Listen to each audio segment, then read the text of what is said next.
It's a common sense recap of the big stories. It's Katz and Cosby on 77 WABC. Now we have the editor of the National Review, Rich Lowry. Rich, before we get to what happened to you, I want to first get your thoughts on President Trump and what's been happening with this incredible rhetoric against him. Here it is. He has 2 assassination attempts, and already the rhetoric is ratcheting up against him. I mean, and then we had threats yesterday, as it turned out, to the Supreme Court justices, and nobody seems to show restraint, especially on the Democratic side, Rich. Yeah, after the first one, it's amazing we have to enumerate the assassination attempts now, but after the first one, at least there was maybe 2 days where they said, okay, let's think about the tone we're using against this guy. Joe Biden gave a speech from the Oval Office saying this.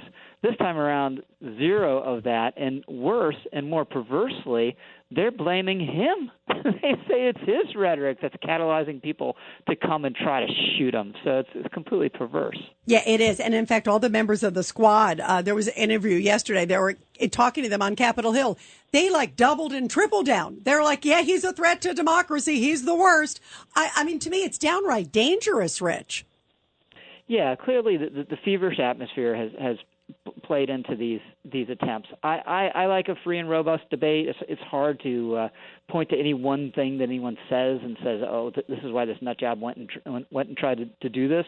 But let's have equal rules, right? So at the very same time, they were saying that Trump and Vance had catalyzed these threats to Springfield, Ohio, all of which were hoaxes and many of which just came from overseas, probably from Russia. They weren't accepting that argument when it came to Trump. So either political rhetoric leads to violence or it doesn't, but be consistent about your arguments, and they're not. Absolutely. Ed Cox.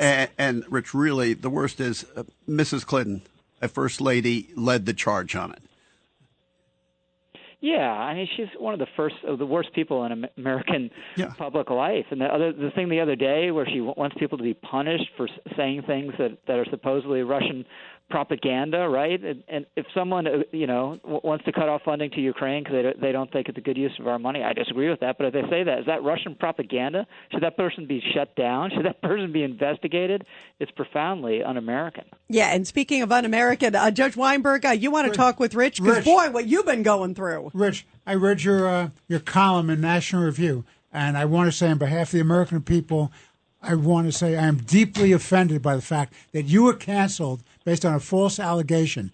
What was troubling to me is not only you were canceled from the left, but you were also canceled by the right. Would you explain to us what happened? Yeah. So first of all, I appreciate you having me on to talk about this. Rita was just saying in a clinch, you go to AM radio in a national crisis. When I got a very, very small crisis here, I really appreciate being able to go to my favorite AM radio station, you guys. So thanks for having me on. But I was on with Megyn Kelly after the second assassination attempt on Sunday evening, and we got on to Springfield, and I briefly garbled the word migrants. And it didn't sound great what I came up with because I caught myself halfway through and then corrected myself.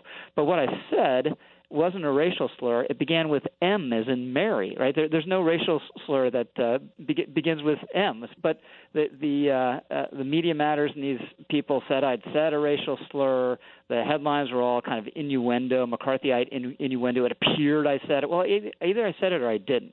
And I didn't. I mean, people have done like Zapruder tape kind of analysis of this, looking at my lips and how they're pursed the way you say an M. Clearly I was saying an M.